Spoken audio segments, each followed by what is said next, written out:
So in the next few years, we will have a Holocaust museum or education centre in every state and territory in Australia. So I want to ask two questions. Why talk about the Holocaust? And why talk about the Holocaust here? I grew up in the UK in the 1970s, and we didn't really hear much about the Holocaust. I grew up with very heroic narratives of Britain at war. I had a granddad who was in the British Navy, and he told me stories about having his 21st birthday party in Egypt, and drinking whiskey out of teapots and surfing up and down sand dunes in VW Beetles. I had a nan who worked in an aircraft factory in London, and who told me about the Blitz and the bombings in London in the Second World War, but with a very stiff upper lip. Keep calm and carry on. I had a next door neighbour who we called Uncle Eddie. And I knew that Eddie had been in the war as well, but he didn't talk about his experiences. It wasn't until after he died that I found out that he was one of the first people into the concentration camp of Bergen-Belsen after it was liberated by the British. I became fascinated by the stories we tell ourselves within families and the stories we tell ourselves within society.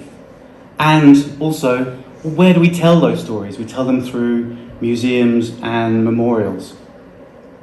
So why talk about the Holocaust?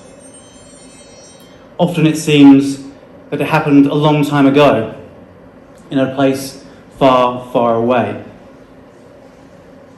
A few years ago, the Gandel Holocaust Knowledge and Awareness Survey talked to about 3,500 Australians about their knowledge and awareness of the Holocaust.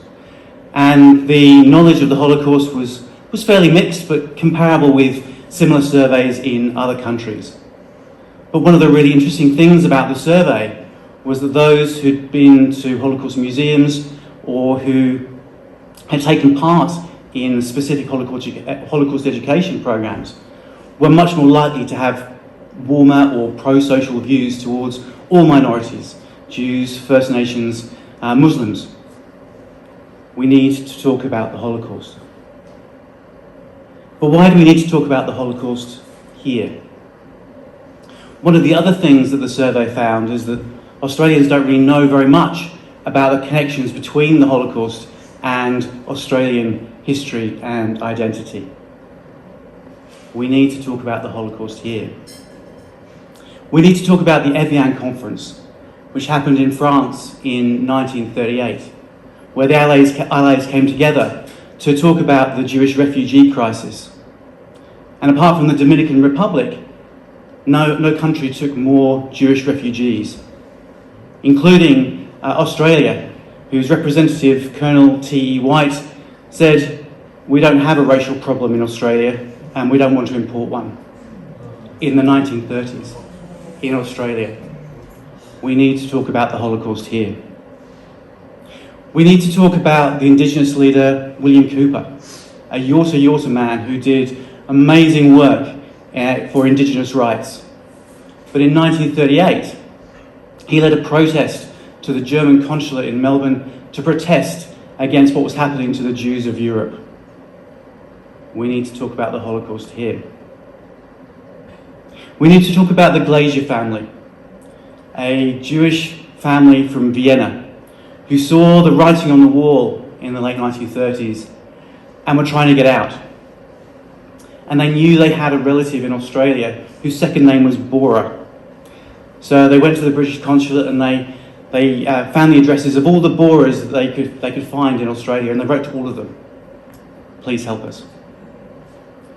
The only person who wrote back was a guy called Fred Ashworth.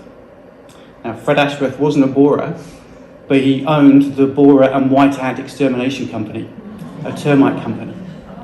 And he received this letter in German.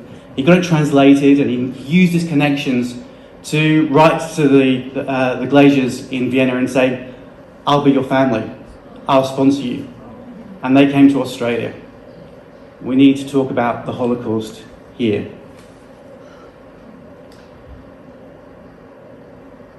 The most important reason I think that we need to talk about the Holocaust here is because of our survivors. Australia has the highest per capita population of survivors anywhere in the world outside Israel. Thousands of survivors came to Australia both before, during and after the war and made their home here. This is a story that's not a long way away, a long time ago. This is a story of people who live in our streets and in our communities. And survivors have been sharing their stories since 1946. The first publication of Holocaust testimonies happened in Melbourne in 1946. So many of our survivors have been speaking out for the best part of 80 years. They've been speaking out about their stories of resilience, of loss, of bravery, of chance, of trauma.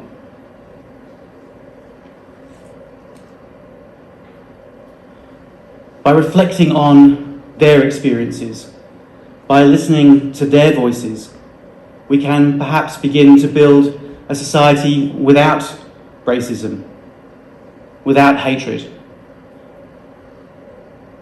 with an understanding of our shared humanity, a place of hope, not of hate. And I think that message is as relevant today as it was 80 years ago. Thank you.